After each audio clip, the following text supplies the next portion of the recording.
Pinalabas na sa streaming platform na Netflix simula nitong Miyerkules ang pelikulang A Very Good Girl. Pinagbibidahan ito ni Dolly De Leon at Catherine Bernardo na pinakita ang ibang side niya sa pelikula na malayo sa mga characters na ginawa niya dati na puro kilig. Marami nga ang na-excited na mapanood ito sa Netflix dahil kahit kumita ito sa mga sinihan ay marami pa rin ang hindi nakapanood dahil nga sa mahal ang movie ticket. Sugod agad ang mga fans sa social media para i-share ang kanilang thought tungkol sa movie lalo na sa performance ni Catherine. Umani naman ang papuri si Catherine mula sa mga netizen. May ilang fans na napamura pa dahil sa husay daw ni Catherine sa movie.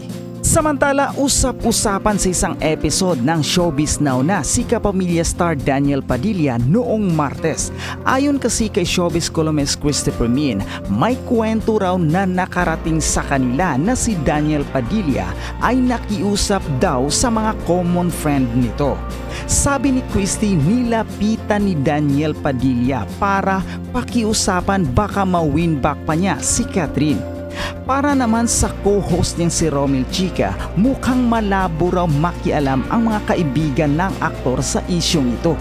Sabi pa ni Romel, yung paraan kasi ng paghihiwalay at dahilan hindi maganda.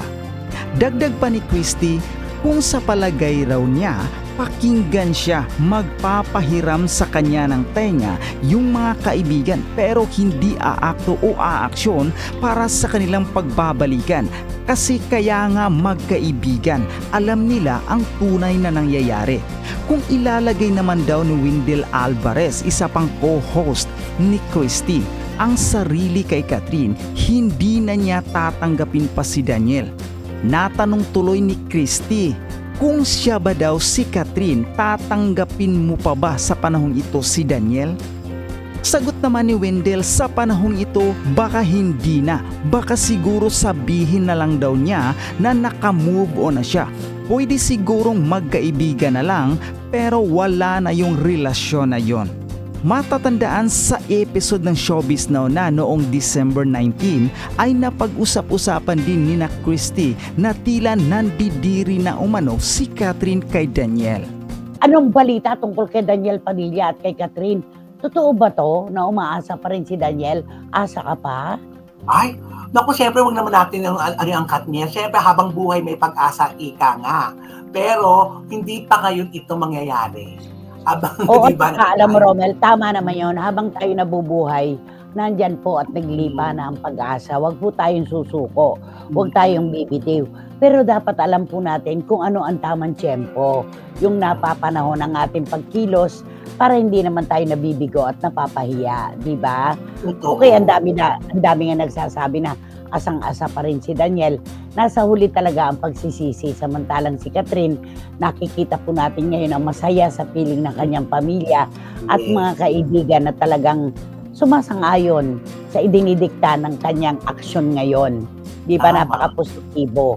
Halos lahat nasa kanya di ba? Ang trumpeta ay na kay Catherine ngayon talaga. Si Daniel talaga ang napuruhan ng todo-todo. Pero wala tayong magagawa di ba? Wala tayong magagawa. Ganun talaga ang buhay. Kung sino yung minemenos, yun ang binibigyan ng simpatya ng publiko. Di ba? Ano naman ang masasabi nyo na si Daniel Padilla parang wala lang. Parang humahalakhak pa nga. Palundag-lundag lang.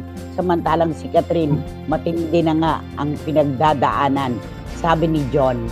Yun siya John, ganun siguro siya humawak ng problema Ayaw niya siguro ng ayaw niya siguro ng stress, ayaw din siguro niya ng alam mo kasi pagka nagpaka-stress naman siya tapos pinasukan ng depresyon, mas matindi naman yon. Kaya siguro pinaglalabanan na lang niya, di ba? Ito yung kanyang diversionary ang ginagawa niya, dinadivert na lang niya.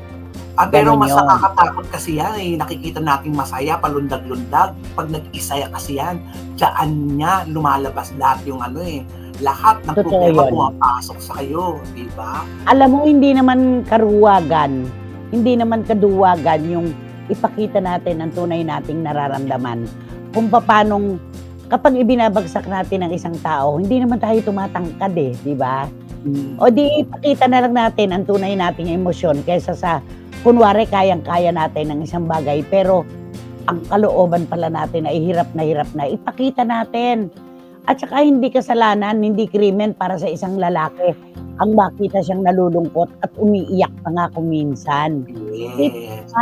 Doon mo makikita talaga na ang lalaki, tulad din ng mga babae, na kapag nasasaktan ang puso ay nagsusumbong sa mga mata, umiiyak. Ganun Correct. lang yun. At Iba dito naman. pumapasok yung salitang nakakapagod. Pag napapagod ka na, kasi lagi kang nagpapanggap kaya ka napapagod. Pag walang pagpapanggap, hindi ka mapapagod kasi wala kang ibang ginagawa, kundi yung naging totoo sa sarili mo. Yun ang Totoo yun. Hindi nga ba? Hindi nga ba talaga namang talaga namang pagka ikaw parang asa kalooban mo lang, nagpapanggap kang masaya kahit pag gusto ng pumutok ng dibdib mo. Diyan na nagsisimula talaga yung parusa sa sarili mo. At tulad nga, nung nangyayari kay Sharon, di ba? Ay, oo. Nagpapanggap siya, patawa-tawa siya. Kasi daw pinanganak siya, may ready smile talaga sa publiko. Nagpapanggap siya, pero hindi niya kinakaya. Ano ba ang nangyayari sa kanya ngayon, di ba? Ayun, kapapanggap niya na masaya siya, lumilitaw din ang katotohanan na tao lamang siya na talagang nalulungkot, bumibigay sa kalungkutan. Kailangan niya na Mahirap magpakatotoo sa nararamdaman niya at magdesisyon na siya sa gusto niya talagang gawin sa buhay niya. Tama yon. Ano sa palagay mo ang dapat gawin ngayon ni Daniel? Magpakatotoo o habang panahon muna niyang itago yung nararamdaman niya? Naku, kung ako kay Daniel, magpakatotoo ka para makita ng mga tao kung ano ang kawalan ni Catherine sa buhay mo ngayon. Kasi parang kung si Catherine nga, kung si Catherine nga, dun sa pag-amin niya, na tapos na talaga relasyon nila ni Daniel, andun yung tumatawid niyang damdamin sa atin na siya ang una kong pag-ibig. Ang buong buhay ko, nilaan ko sa kanya. Ang pagmamahal ko sa kanya ay hindi basta-basta makakalimutan. Dadalhin ko ito habang panahon. Nagpakatotoo si Catherine. Kita mo nung magsabi siya ng katotohanan, lumuwag ang dibdib niya. Yes. Diba? Ito din naman kasi sinabi niya, habang panahon din daw niyang bibit-bitin yung pagmamahal ni Catherine sa kanya. So, paano? Paano? Diba? Sana makita ng mga tao. Makita yun, diba? Habang panahon, tapos nakikita ka naman niya, kalundag-lundag, diba? Yes. Sabi ni Boycie, bago tayo magpaalam, pero opinion ko lang po, parang nakapag-move on na si Kat. Sana diretso na yan, Kat, kasi ang cheater is always a cheater. Opinion ko lang. Kahit hindi mo to opinion, Boycie, totoo yan. May lumabas nga po na lumang video na may mga fans na gusto magpa-picture kay Daniel. Hinampas niya yung kamay ng panay na bading. Baka naman po, bad hair day ang Daniel nung oras na yun. Tama ito, Romel, ito yung pinagkukwentuhan natin, yung hinampas niya yung kamay. Kung saan ginaganyan yung ulo. Yung ulo ng mga babae, ginagawa niya sungka. Alam mo ganun di ba? Ay nako,